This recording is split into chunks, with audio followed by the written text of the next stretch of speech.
Acts 27. And when it was determined that we should sail into Italy, they delivered Paul and certain other prisoners unto one named Julius, a centurion of Augustus' band. And entering into a ship of Adramyttium, we launched, meaning to sail by the coasts of Asia, one Aristarchus, a Macedonian of Thessalonica, being with us. And the next day we touched at Sidon. And Julius courteously entreated Paul, and gave him liberty to go unto his friends to refresh himself. And when we had launched from thence, we sailed under Cyprus, because the winds were contrary. And when we had sailed over the sea of Cilicia and Pamphylia, we came to Myra, a city of Lycia. And there the centurion found a ship of Alexandria sailing into Italy, and he put us therein. And when we had sailed slowly many days, and scarce were come over against Cnidus, the wind not suffering us, we sailed under Crete over against Salmone, and hardly passing it, came unto a place which is called the Fair Havens, nigh whereunto was the city of Lasea. Now when much time was spent, and when sailing was now dangerous, because the fast was now already past, Paul admonished them, and said unto them, Sirs, I perceive that this voyage will be with hurt and much damage, not only of the lading and ship, but also of our lives. Nevertheless, the centurion believed the master and the owner of the ship more than those things which were spoken by Paul. And because the haven was not commodious to winter in, the more part advised to depart thence also, if by any means they might attain to Phoenice, and there to winter, which is an haven of Crete, and lieth toward the southwest and northwest. And when the south wind blew softly, supposing that they had obtained their purpose, loosing thence, they sailed close by Crete. But not long after, there arose against it a tempestuous wind, called Euroclydon. And when the ship was caught, and could not bear up into the wind, we let her drive.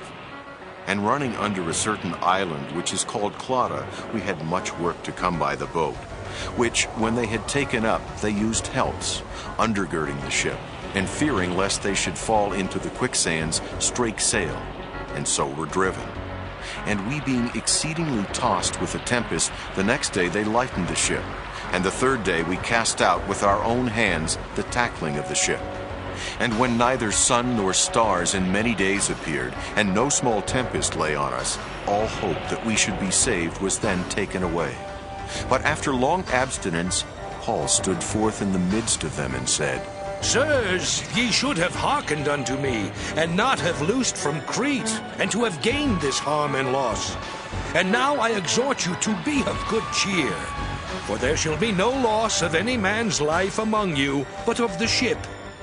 For there stood by me this night the angel of God, whose I am, and whom I serve, saying, Fear not, Paul, thou must be brought before Caesar.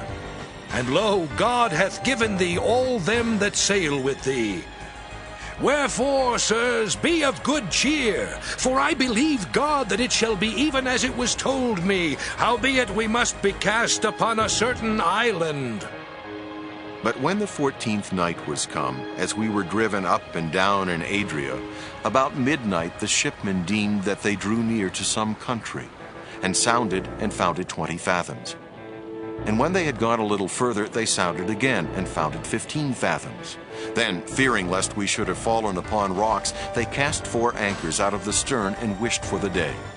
And as the shipmen were about to flee out of the ship, when they had let down the boat into the sea under color as though they would have cast anchors out of the foreship, Paul said to the centurion and to the soldiers, Except these abide in the ship, ye cannot be saved. Then the soldiers cut off the ropes of the boat, and let her fall off. And while the day was coming on, Paul besought them all to take meat, saying, This day is the 14th day that ye have tarried and continued fasting, having taken nothing. Wherefore I pray you to take some meat, for this is for your health, for there shall not an hair fall from the head of any of you. And when he had thus spoken, he took bread, and gave thanks to God in presence of them all. And when he had broken it, he began to eat. Then were they all of good cheer, and they also took some meat. And we were in all in the ship 260 souls. And when they had eaten enough, they lightened the ship, and cast out the wheat into the sea. And when it was day, they knew not the land, but they discovered a certain creek with a shore, into the which they were minded, if it were possible, to thrust in the ship. And when they had taken up the anchors, they committed themselves unto the sea, and loosed the rudder bands, and hoised up the mainsail to the wind, and made toward shore. And falling into a place where two seas met, they ran the ship aground. And the forepart stuck fast, and remained unmovable, but the hinder part was broken with the violence of the waves. And the soldiers' counsel was to kill the prisoners, lest any of them should swim out and escape. But the centurion, willing to save Paul, kept them from their purpose, and commanded that they which could swim should cast themselves first into the sea and get to land, and the rest, some on boards and some on broken pieces of the ship.